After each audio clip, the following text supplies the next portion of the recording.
राधे राधे। हरे कृष्णा। आप सभी का हमारे YouTube चैनल धार्मिक कथा पर स्वागत है। आज जेठ मास की पूर्णिमा है, इसे वट पूर्णिमा भी कहते हैं। तो आज की इस वीडियो में हम सुनेंगे वट पूर्णिमा श्री सत्यनारायण भगवान की कथा। तो आइए कथा को शुरू करते हैं। एक समय नमोशरण तीर्थ में शौनक आदि सभी ऋषियों और मुनियों ने पुराण शास्त्र के वेता श्री सूत जी महाराज से पूछा, हे महामुनि, किस व्रत अथवा तपस्या से मनोवांछित फल प्राप्त होता है, उसे हम सब सुनना चाहते हैं। श्री सूत जी बोले, इसी प्रकार देवर्षि नारद जी के द्वारा भी पूछे जाने पर भगवान श्री कमलापति जी ने उनसे जैसा कहा था, मैं उसे कह रहा हूँ, आप लोग सावधान होकर सुनिए। एक समय योगी नारद जी लोगों के कल्याण की कामना से विविध लोकों में भ्रमण करते हुए पृथ्वी लोक में आए और यहाँ उन्होंने अपने कर्म फल के अनुसार नाना योनियों में उत्पन्न सभी प्राणियों को उनके अनेक प्रकार के कलेश भोगते हुए देखा तथा किस उपाय से इनके दुखों का सुनिश्चित रूप से नाश हो जाता है, ऐसा मन में विचार करके वे विष्णु लोक को गए। वहाँ 4 भुजाओं वाले शंख, चक्र, गदा, पद्म और वरमाला से विभूषित सफ़ेद वर्ण भगवान श्री नारायण जी के दर्शन कर उन देवाधिदेव की वे स्तुति करने लगे। देवर्षि नारद बोले, हे वाणी और मन से परे स्वरूप वाले, अनंत शक्ति संपन्न, आदि मध्य और अंत से रहित, निर्गुण और सकल कल्याण में गुणों से संपन्न, भक्तों की पीड़ा नष्ट करने वाले परमात्मा, आपको मेरा नमस्कार है। स्तुति सुनने के पश्चात भगवान श्री हरि ने देवर्षि नारद से कहा, हे महाभाग्य, आपके मन में क्या है, आप यहाँ आए। तब देवर्षि नारद कहने लगे, हे भगवान, पृथ्वी लोक में अपने पाप कर्मों के द्वारा विभिन्न योनियों में उत्पन्न सभी लोग बहुत प्रकार के कलेश से दुखी हो रहे हैं। हे प्रभु, किस लघु उपाय से उनके कष्टों का निवारण हो सकेगा? यदि आपकी कृपा मेरे ऊपर हो तो वह सब मैं सुनना चाहता हूँ। आप कृपा करके यह सब मुझे बताएं। तब श्री भगवान विष्णु ने कहा, हे वत्स, संसार के ऊपर अनुग्रह करने की इच्छा से आपने बहुत ही अच्छी बात पूछी है। जिस व्रत को करने से प्राणी मोह से मुक्त हो जाता है, उसे मैं आपको बताता हूँ, सुनिए। पृथ्वी लोक में दुर्लभ भगवान सत्यनारायण का एक महान व्रत है। आपके स्नेह के कारण मैं इसे कह रहा हूँ। अच्छी प्रकार विधि विधान से भगवान सत्यनारायण जी का व्रत करके मनुष्य शीघ्र ही सुख प्राप्त कर परलोक में मोक्ष प्राप्त कर सकता है। भगवान की ऐसी वाणी सुनकर देवर्षि नारद कहने लगे, हे प्रभु, इस व्रत को करने का फल क्या है, इसका विधान क्या है, इस व्रत को किसने किया और इसे कब करना चाहिए, यह सब विस्तार पूर्वक बतलाइए।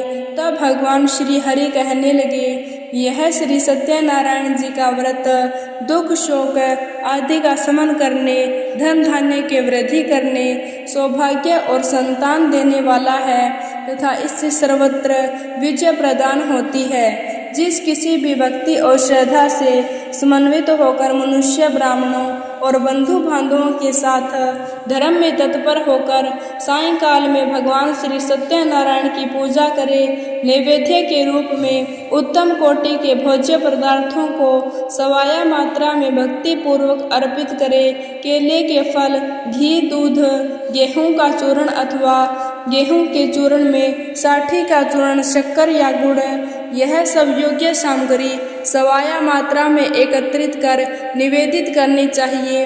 बंधु बांधवों के साथ श्री सत्यनारायण भगवान जी की कथा सुनकर ब्राह्मणों को भोजन कराना चाहिए। भक्ति पूर्वक प्रसाद ग्रहण करके भजन का आयोजन करना चाहिए। इसके पश्चात भगवान सत्यनारायण का स्मरण करते हुए अपने घर को जाना चाहिए। ऐसा करने से मनुष्यों की मनोकामना अवश्य पूर्ण होती है। विशेष रूप से कलयुग में पृथ्वी लोक पर यह सबसे छोटा और दूसरा सरल उपाय है। दूसरा अध्याय। श्री सूत जी ने कहा, हे ऋषियों, जिन्होंने पहले समय में इस व्रत को किया है उसका इतिहास भी बताता हूँ। आप सब ध्यान पूर्वक सुने। सुंदर काशीपुरी नगरी में एक अत्यंत निर्धन ब्राह्मण रहता था। वह ब्राह्मण भूख और प्यास से बेचैन होकर पृथ्वी पर घूमता रहता था। ब्राह्मणों से प्रेम करने वाले श्री विष्णु ने ब्राह्मण को देखकर एक दिन बूढ़े ब्राह्मण का रूप धारण कर ब्राह्मण के पास जाकर आदर के साथ पूछने लगे, हे विप्रदेव, तुम नित्य ही दुखी होकर पृथ्वी पर क्यों घूमते हो? तब उस ब्राह्मण ने कहा, मैं भिक्षा के लिए पृथ्वी पर घूम रहा हूँ। भगवान, यदि आप इससे छुटकारा पाने का कोई उपाय जानते हो तो कृपा मुझे बताएं। वृद्ध ब्राह्मण का रूप धारण किए श्री विष्णु ने कहा, हे ब्राह्मण, श्री सत्यनारायण भगवान का व्रत मनोवांछित फल देने वाला है, इसलिए तुम उनका पूजन करो। इससे मनुष्य सब दुखों से मुक्त हो जाता है। ब्राह्मण को व्रत का सारा विधान बताकर बूढ़े ब्राह्मण का रूप धारण करने वाले श्री हरि अंतर्ध्यान हो गए। जिस व्रत को वृद्ध ब्राह्मण ने बताया है, मैं उसे अवश्य करूँगा, ऐसा निश्चय कर वह ब्राह्मण घर चला गया। अगले दिन वह जल्दी उठा और श्री सत्यनारायण जी का व्रत करने का निश्चय कर भिक्षा मांगने के लिए चल दिया। उस दिन उसको भिक्षा में बहुत सारा धन मिला, जिससे उसने पूजा का सामान खरीदा और घर आकर अपने बंधु बांधव के साथ श्री सत्यनारायण जी का व्रत किया। ऐसा करने से वह ब्राह्मण सब दुखों से छूटकर अनेक प्रकार की सुख समृद्धियों से युक्त हुआ। तभी से वह ब्राह्मण हर मास यह व्रत करने लगा। इसी प्रकार श्री सत्यनारायण जी के व्रत को जो शास्त्र विधि के अनुसार करेगा, वह सब पापों से मुक्त होकर मोक्ष को प्राप्त हो जाएगा। इस तरह नारद जी से सत्यनारायण भगवान का कहा हुआ व्रत मैंने आपसे कहा। तब ऋषियों ने कहा, हे मुनीश्वर, संसार में इस विप्र से सुनकर किस किस ने इस व्रत को किया, यह भी हम सुनना चाहते हैं। तब श्री सूत जी महाराज कहने लगे, हे मुनियों, जिस जिस प्राणी ने इस व्रत को किया है, उन सब की कथा भी सुनो। एक समय वह ब्राह्मण धन और ऐश्वर्य के अनुसार बंधु बांधवों के साथ व्रत और पूजन कर रहा था। उसी समय एक लकड़हारा आया। उसने लकड़ियां बाहर रख दी और ब्राह्मण के घर चला गया। प्यास से व्याकुल लकड़हारे ने ब्राह्मण को व्रत करते हुए देखा तो वह अपने प्यास को भूल गया। उसने ब्राह्मण को नमस्कार किया और पूछा, हे ब्राह्मण देवता, आप यह किसका पूजन कर रहे हैं? इस व्रत को करने से क्या फल मिलता है? कृपया कर मुझे भी बताएं। तब ब्राह्मण ने कहा, यह मनोकामना को पूर्ण करने वाला श्री सत्यनारायण जी का व्रत है। इनकी ही कृपा से मेरे यहाँ धन धान्य आदि की वृद्धि हुई है। विप्र से इस व्रत के बारे में जानकर वह लकड़हारा बहुत प्रसन्न हुआ। भगवान का चरणामृत और प्रसाद लेकर वह अपने घर को चला गया। अगले दिन लकड़ी बेचने से उसने मन में निश्चय किया कि आज गांव में लकड़ी बेचने से जो धन मिलेगा, मैं उसी से भगवान सत्यनारायण का उत्तम व्रत करूंगा। ऐसा मन में विचार कर वह लकड़हारा लकड़ियां लेकर अपने सिर पर रखकर जिस नगर में धनवान लोग रहते थे वहां चला गया। उस दिन लकड़हारे को लकड़ियों के बदले 4 गुना दाम मिले। अब वह बूढ़ा लकड़हारा बहुत प्रसन्न होकर पके केले, शक्कर, दूध, दही, घी, गेहूं का चूर्ण इत्यादि श्री सत्यनारायण भगवान के व्रत की सभी सामग्री लेकर अपने घर आ गया। फिर उसने अपने बंधु बांधवों को बुलाकर विधि विधान के साथ भगवान की पूजा और व्रत किया। उस व्रत के प्रभाव से वह बूढ़ा लकड़हारा धन, पुत्र आदि से युक्त हुआ और संसार के समस्त सुख भोग कर वैकुंठ को चला गया। तीसरा अध्याय। श्री सूत जी ने कहा, हे श्रेष्ठ मुनियों, अब एक और कथा कहता हूँ। पूर्व काल में उल्का मुख नाम का एक बुद्धिमान राजा था। वह सत्य वक्ता और जितेंद्रिय था। प्रतिदिन मंदिरों में जाता और गरीबों को धन देकर उनके कष्ट दूर किया करता था। उसकी पत्नी सुंदर और सती साध्वी थी।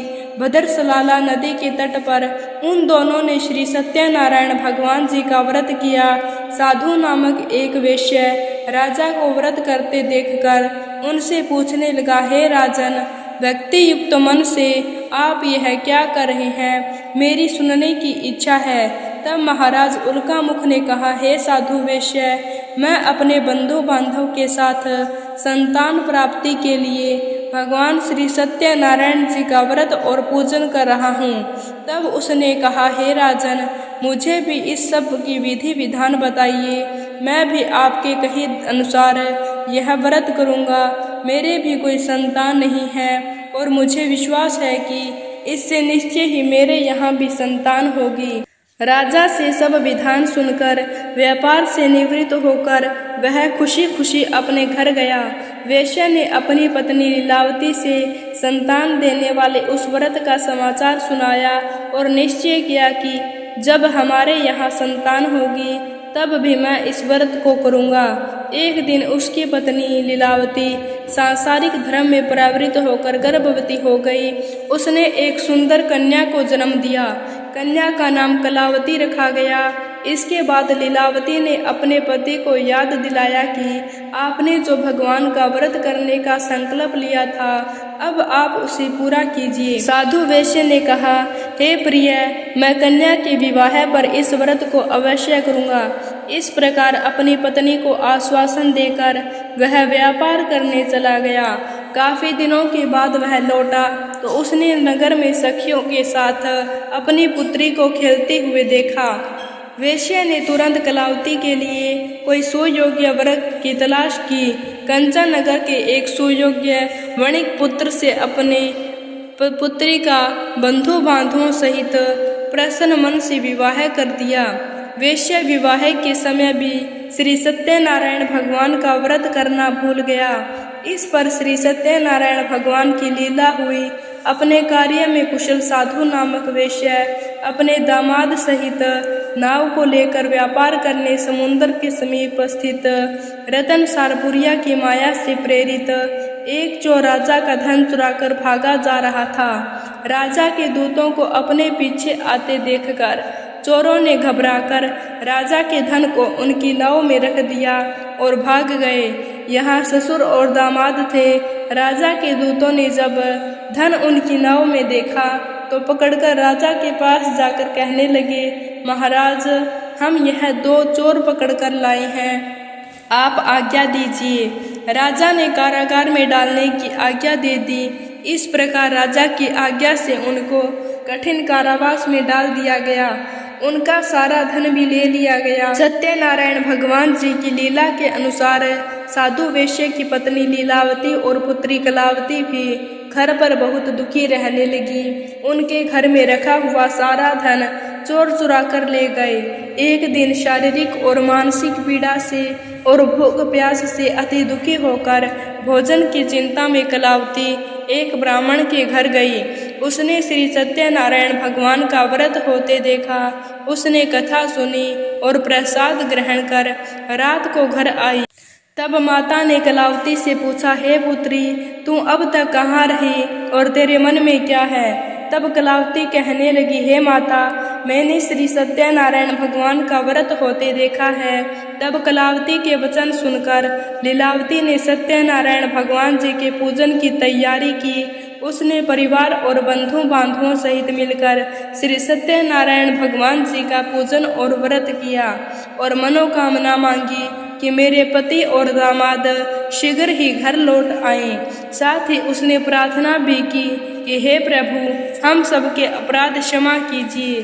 श्री सत्यनारायण भगवान जी इस व्रत से संतुष्ट हो गए। उन्होंने राजा चंद्रकेतु को स्वप्न में दर्शन देकर कहा, हे राजन, जिन दोनों वेश्या को तुमने बंदी बना रखा है वे निर्दोष हैं, उन्हें प्रातः काल ही छोड़ देना। राजा से ऐसा कहकर भगवान अंतर्ध्यान हो गए। प्रातः काल राजा चंद्रकेतु ने सभा में सभी को अपना स्वप्न सुनाया और सैनिकों को आज्ञा दी कि दोनों को कारागार से मुक्त कर सभा में लाया जाए। दोनों ने आते ही राजा को प्रणाम किया। तब राजा उनसे कहने लगा, हे महानुभावों, मैंने तुम्हें अज्ञानतावश ऐसा दुख दिया है, अब तुम्हें कोई भय नहीं है। अब तुम दोनों मुक्त हो। ऐसा कहकर राजा ने उन्हें नए नए वस्त्र आभूषण दिए और उनका जितना धन लिया था उससे दोगुना कर उन्हें आदर और सम्मान के साथ विदा किया। इस प्रकार दोनों वेश्या अपने घर को चल दिए। चौथा अध्याय। श्री सूत जी ने कहा, वेश्या और उसके जमाई ने मंगलाचार करके यात्रा आरंभ की और अपने नगर की ओर चल पड़े। थोड़ी ही देर आगे बढ़े थे कि एक दंडी वेशधारी श्री भगवान उनसे मिले और उनसे पूछने लगे, हे वेश्या, तेरी नाव में क्या है? अभिमानी वणक हंसता हुआ कहने लगा, हे दंडी, आप क्यों पूछते हैं? क्या धन लेने की इच्छा है? मेरी नाव में तो बेल और पत्ते भरे हैं। वेश्या के कठोर वचन सुनकर दंडी रूप में श्री हरि ने कहा, तुम्हारा वचन सत्य हो। ऐसा कहकर वे वहां से कुछ दूर जाकर समुद्र किनारे बैठ गए। दंडी महाराज के जाने के पश्चात वेश्या ने नित्य क्रिया से निवृत्त होने के बाद जब नाव को ऊंची उठी देखा तो बड़ी हैरानी हुई और नाव में बेल पत्ते आदि देखकर मूर्छित होकर जमीन पर गिर पड़ा। होश आने पर अत्यंत शोक प्रकट करने लगा। उसके दामाद ने कहा, पिताजी, आप शोक ना करें, यह दंडी महाराज का ही श्राप है, अतः उनकी शरण में चलना चाहिए, तभी हमारी मनोकामना पूरी होगी। दामाद के वचन सुनकर दंडी महाराज के पास पहुंचा और भक्ति भाव से उन्हें प्रणाम करके कहने लगा, हे प्रभु, मैंने जो आपसे असत्य वचन कहे थे उनके लिए मुझे क्षमा कर दीजिए। ऐसा कहकर वेश्या रोने लगा। तब दंडी भगवान बोले, हे वणिक पुत्र, मेरी आज्ञा से ही तुझे बारंबार दुख प्राप्त हुआ है, क्योंकि तू मेरी पूजा से विमुख है। तब उसने कहा, हे भगवान, आपकी माया से ब्रह्मा आदि देवता भी आपके रूप को नहीं जान पाते, तब मैं अज्ञानी भला कैसे जान सकता हूँ? आप प्रसन्न होइए, मैं अपने सामर्थ्य के अनुसार आपकी पूजा करूँगा। उसके इस प्रकार भक्ति युक्त वचन सुनकर सत्यनारायण भगवान प्रसन्न हो गए और उसके इच्छा के अनुसार वरदान देकर अंतर ध्यान हो गए। तब ससुर और दामाद दोनों ने नाव पर आकर देखा तो नाव पहले की तरह धन से भरी हुई थी। फिर वह श्री भगवान सत्यनारायण का व्रत पूजन कर अपने दामाद सहित नगर की ओर चल पड़ा। जब वह अपने नगर के निकट पहुंचा तब उसने एक दूत को अपने घर भेज दिया। दूत ने वेश्या के घर जाकर उसकी पत्नी को उसके पति और दामाद के आने का समाचार बताया। लीलावती और उसकी कन्या कलावती उस समय भगवान का पूजन कर रही थी। दूत का समाचार सुनकर साधु की पत्नी ने बड़े हर्ष के साथ सत्यदेव का पूजन पूर्ण किया और अपनी पुत्री से कहने लगी, मैं अपने पति के दर्शन को जा रही हूँ, तुम भी पूजा समाप्त कर शीघ्र आ जाना। परंतु कलावती पूजन और प्रसाद छोड़कर जल्दी जल्दी अपने पति के दर्शन करने के लिए चली गई, परंतु उसको पति के दर्शन ही प्राप्त नहीं हुए। नौका को डूबा हुआ और कन्या को रोता हुआ देखकर वेश्या दुखी होकर कहने लगा, हे प्रभु, मुझसे या मेरे परिवार से जो भूल हुई है उसे क्षमा कीजिए। इस प्रकार वह रोने लगा। उसके दीन वचन सुनकर सत्यनारायण भगवान प्रसन्न हुए और आकाशवाणी हुई कि हे वेश्या, तेरी कन्या प्रसाद छोड़कर आई है, इसका पति इसी कारण नौका सहित अदृश्य हो गया है। अब यदि तेरी कन्या घर जाकर प्रसाद खाकर लौटे तो इसका पति इसे अवश्य मिल जाएगा। आकाशवाणी सुनकर कलावती ने घर पहुंचकर पूजन विधिवत समाप्त किया और प्रसाद ग्रहण करके अपने पति के दर्शन के लिए तत्पश्चात वेश्या ने वहीं बंधु बांधव सहित भगवान सत्यनारायण का विधि पूर्वक पूजन किया और वह इस लोक के सभी सुख भोग कर अंत में स्वर्ग लोक को चला गया। 5वां अध्याय। श्री सूत जी ने कहा, हे ऋषियों, मैं एक और कथा कहता हूँ। प्रजा पालन में लीन तुंगध्वज नाम का एक राजा रहा करता था। उसने भगवान सत्यनारायण का प्रसाद त्याग कर बहुत दुख पाया। एक समय राजा वन में वन्य पशुओं को मारकर वट वृक्ष के नीचे आया। वहां उसने ग्वालों की भक्ति भाव से बंधु बांधुओं सहित श्री सत्यनारायण भगवान जी का व्रत और पूजन होते देखा। राजा यह सब देखकर भी अभिमानवश ना तो वहां गया और न ही सत्यनारायण भगवान को प्रणाम किया। जब ग्वालों ने भगवान जी का प्रसाद उसके सामने रखा तो वह प्रसाद त्याग कर अपने नगर को चला गया। नगर में पहुंचकर उसने देखा कि उसका सारा धन नष्ट हो गया है।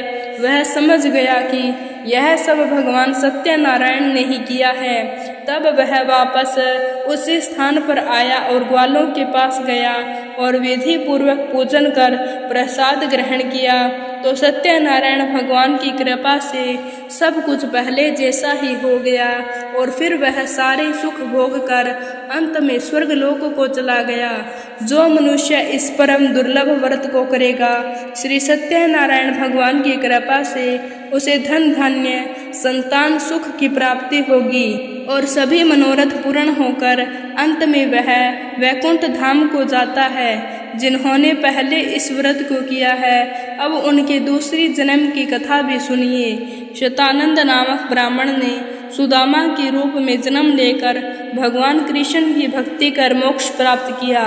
उल्का मुख नाम के राजा दशरथ बने और श्री रंगनाथ जी का पूजन कर वैकुंठ को प्राप्त हुए। साधु नाम के वेश्य ने धर्मात्मा और सत्य प्रतिज्ञा राजा मोरध्वज बनकर अपने पुत्र को आरे से चीरकर मोक्ष को प्राप्त किया।